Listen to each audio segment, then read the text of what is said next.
হঠাৎ করে যদি কোনো মিষ্টি কিছু খেতে ইচ্ছা করে তাহলে ঝটপট এই লাড্ডুটা বানিয়ে নিতে পারবেন। সুজি দিয়ে যে এত সুন্দর লাড্ডু বানানো যায় না দেখলে বিশ্বাসই করতে পারবেন না। তো চলুন দেখে নিই। নমস্কার বন্ধুরা, ওয়েলকাম টু প্রিয়ার রান্নাঘর। নতুন একটা রেসিপি দেখার জন্য সবাইকে স্বাগত। আজকে বানাবো সুজির লাড্ডু। তো চলুন দেখে নিই। প্রথমেই এখানে আমি নিয়েছি 1 বাটি সুজি, আর 1 বাটি সুজির জন্য নিয়েছি 1 বাটি দুধ। এখানে আমি গুঁড়ো দুধকে হালকা কুসুম গরম জলে গুলে নিয়েছি। আপনারা চাইলে লিকুইড দুধটাও নিতে পারেন, তবে আগে থেকে একটু জাল করে নেবেন। তো এবার এই মিশ্রণটাকে আমি 15 মিনিট ঢাকা দিয়ে রেখে দেব। 15 মিনিট পর ঢাকনাটা তুলে নিয়েছি, আর দেখুন সুজিটা কতটা ফুলে উঠেছে আর দুধটাও পুরোটা টেনে নিয়েছে। এবার এইদিকে আমি কিছুটা তেল গরম করার জন্য দিয়ে দিয়েছি। তেলটা গরম হয়ে গেলেই এই সুজিগুলো বড়ার মতো করে এইভাবে একটা চামচ দিয়ে তেলের মধ্যে দিয়ে দিচ্ছি।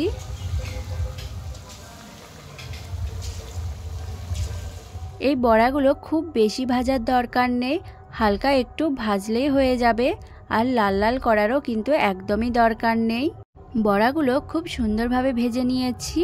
এখানে কোনো কালারও হয়নি আর মুচমুচেও হয়েছে। বাকি বড়াগুলো ঠিক একইভাবে তেলের মধ্যে দিয়ে দিচ্ছি। এই বড়াগুলো ভাজার জন্য দেখবেন খুব একটা বেশি সময় লাগবে না, ঝটপট বানিয়ে নিতে পারবেন।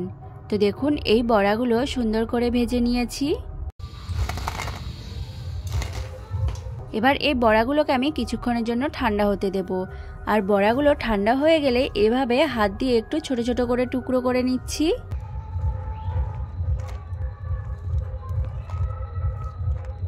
তো এখানে সবগুলো বড়া টুকরো করা হয়ে গেলে মিক্সিং জারে দিয়ে দিচ্ছি, একটু হালকা গুঁড়ো করে নেব।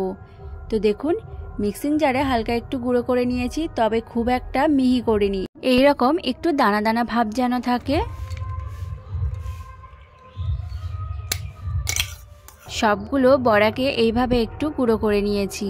এইবার লাড্ডুটা বানানোর জন্য একটা কড়াই বসিয়ে দিয়েছি, আর কড়াইয়ের মধ্যে দিয়ে দিচ্ছি 1/2 বাটি চিনি, আর দিয়েছি 1/2 বাটি জল। যতটা পরিমাণ আমি চিনি নিয়েছি ততটাই জল দিয়েছি। এবার ভালো করে নেড়েচেড়ে একটু চিনিটা গলিয়ে নেব। চিনিটা গলে গেলে এর মধ্যে দিয়ে দিচ্ছি সামান্য একটু ফুড কালার। এতে লাড্ডুগুলো দেখতে খুবই সুন্দর হবে, আপনারা চাইলে এটা স্কিপ করতে পারেন। এবার আমি এর মধ্যে যে সুজিটা আমি রেডি করে রেখেছিলাম সেটা দিয়ে দিয়েছি। এইবার খুব ভালো করে নেড়ে চেড়ে মিশিয়ে নিচ্ছি। এবার এর মধ্যে ফ্লেভারের জন্য দিয়ে দিচ্ছি সামান্য একটু এলাচ গুঁড়ো। এলাচ গুঁড়োটা দিয়ে খুব ভালো করে মিশিয়ে নিচ্ছি। দেখবেন এইভাবে মেশাতে মেশাতে অনেকটা শুকনো হয়ে আসবে। এইবার দিয়ে দিচ্ছি কিছুটা মগজদানা, দিয়ে আবারও একটু ভালো করে মিশিয়ে নিচ্ছি।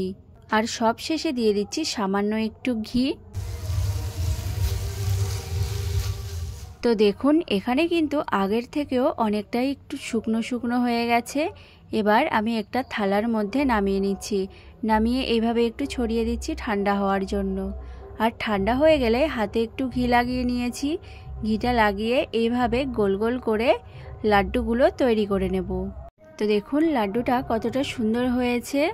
বাকি লাড্ডুগুলো ঠিক একইভাবেই তৈরি করে নিচ্ছি। এই লাড্ডুগুলো বানানো এতটাই সোজা যে কেউ একবার দেখলে বানিয়ে নিতে পারবেন।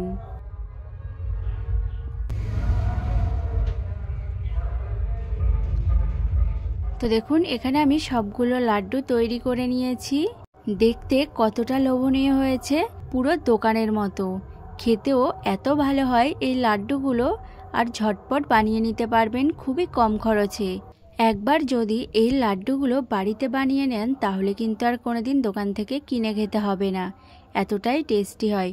তো আজকের এই লাড্ডুর ভিডিওটা যদি ভালো লেগে থাকে চ্যানেলটি প্লিজ সাবস্ক্রাইব করে দেবেন, আর অবশ্যই লাইক কমেন্ট শেয়ার করে দিয়ে পাশে থাকবেন।